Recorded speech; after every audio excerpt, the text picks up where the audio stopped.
Welcome to our introductory lecture on probability. To introduce the concepts of probability, imagine that you flip two fair coins. By fair coin, I mean a coin that has an equal probability of landing on either heads or tails. Imagine also that you can distinguish between the two coins. Say one coin is a quarter and the other is a nickel. We'll refer to the coins as coin 1 and coin 2. We'll call flipping the pair of coins an experiment. When we perform the coin flipping experiment, there are four possible outcomes. Both coins could turn up heads, the first coin could be heads and the second tails, or vice versa, we could get tails and then heads. Lastly, we could get two tails. These are the only possible outcomes in our experiment. We won't allow for the possibility of a coin landing on its side. We'll call this space of all possible outcomes the sample space. Our sample space for the two coin flipping experiment has four possible outcomes.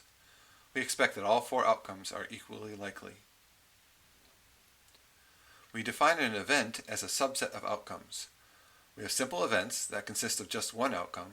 For example, we'll let A be the event that both coins turn up heads. An event could contain multiple outcomes. We could let the event B be the event that both coins landed on the same side. This event has two outcomes, either both heads or both tails. Another event, let's call it C, is the event that the second coin landed on heads. This event also has two outcomes, one for each of the two possibilities of coin 1. We assign a probability to each event. The probability of event A, which we denote P of A, is 1/4. It contains just one outcome. Since we had four equally likely outcomes, each outcome occurs with a probability 1/4. Event B is composed of two outcomes, so it is twice as likely as event A. The probability of event B is 1/2.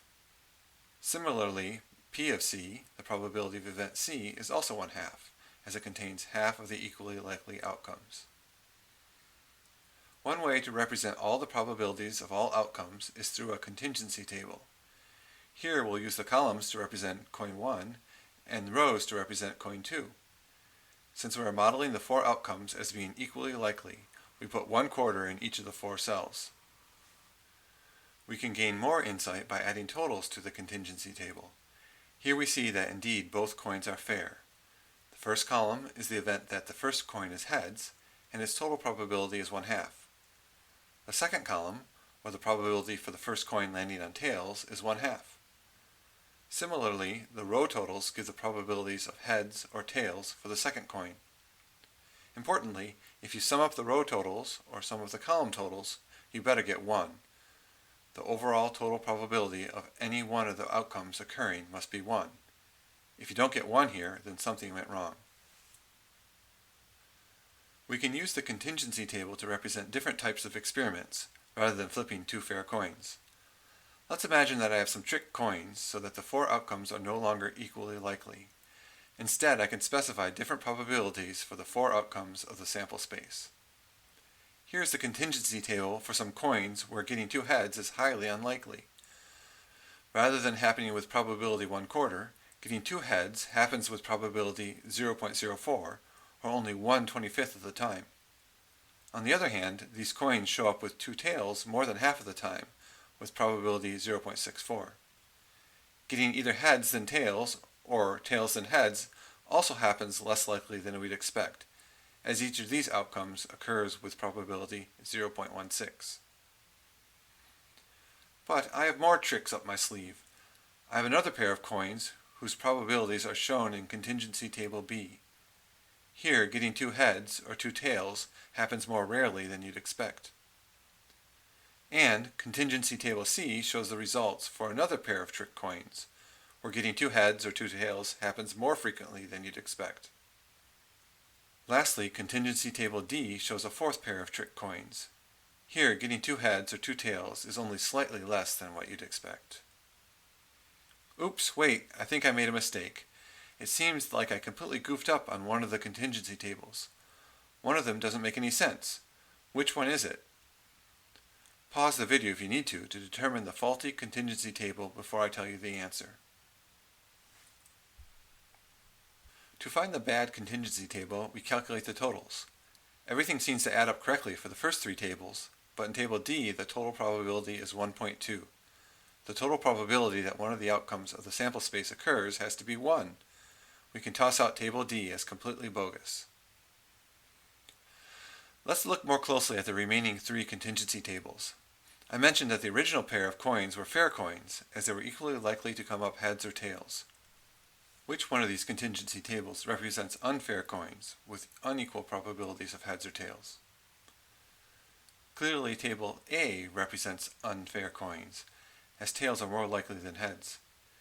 In particular, by looking at the column sums, we see that the first coin comes up heads only 20% of the time and lands on tails 80% of the time. The row sums show the same behavior for the second coin. It's clear these coins are weighted so that they are 4 times more likely to land on tails than heads. These coins are definitely unfair. What about cases B and C? The row and column sums are identical to the totals we got for our standard pair of coins. Each row and column sums up to 1/2. The column sums demonstrate that coin 1 is equally likely to be heads or tails. The row sums demonstrate that coin 2 is also equally likely to be heads or tails. But clearly the coins in both case B and case C are behaving strangely. In case B, the coins don't seem to like to land on the same side. In case C, the coins seem to prefer to land on the same side. Let's look more closely at case B. Let's define the 4 events that correspond to each coin landing on heads or tails. H1 is the event that coin 1 lands on heads. It is composed of the 2 outcomes from the first column, heads followed by heads and heads followed by tails. The total probability of event H1 is 1/2. T1 is the event that coin 1 lands on tails and is composed of the second column's outcomes, tails followed by heads, tails followed by tails. The probability that the first coin lands on tails is 1/2. We also define 2 events for the second coin, which correspond to the rows of the contingency table. H2, the event that coin 2 lands on heads, is the first row. The probability of H2 is 1/2. T2, the event that coin 2 lands on tails, is the second row. Its probability is also 1/2. Here's a puzzle for you to figure out. I flip the coins and don't show you the result. As we've discussed, the probability that the second coin landed on heads is 50%. The coins are fair, so that, a priori, P of H2 is 1/2.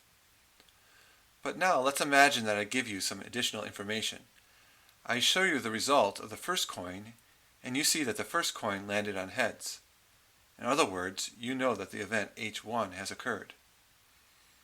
If the coin flipping experiment is described by Contingency Table B, how does the additional information that coin 1 is heads change your estimate of the probability that coin 2 is heads? In math terms, we ask what is the probability of the event H2 conditioned on the event H1? Why don't you pause the video and see if you can figure it out? The probability of H2 conditioned on H1 is 0.2 or 20%. Before I gave you any extra information, you thought the probability of H2 was 50%. But once I tell you that the first coin landed on heads, the probability that the second coin is heads drops from 0.5 to 0.2. How did we determine that probability? The contingency table gives you the probabilities for all 4 outcomes. But when I tell you that the first coin was heads, the universe of possible outcomes shrinks. You can now neglect the second column and focus solely on the first column corresponding to outcomes where the first coin was heads. Since you know an event in the first column must have occurred, the probabilities in the first column must now sum to 1. We rescale the first column by dividing by its total, 0.5, to produce a new contingency table conditioned on the observation that the first coin was heads. Now we see that the second coin has a probability 0.2 of being heads and a probability 0.8 of being tails. In particular, now that we have conditioned on H1, the probability of H2 has dropped to 0.2. These coins are somehow being influenced by each other. Maybe they are attached by an invisible spring. But whatever the mechanism, the contingency table B shows that the results of the 2 coin flips are not independent of each other.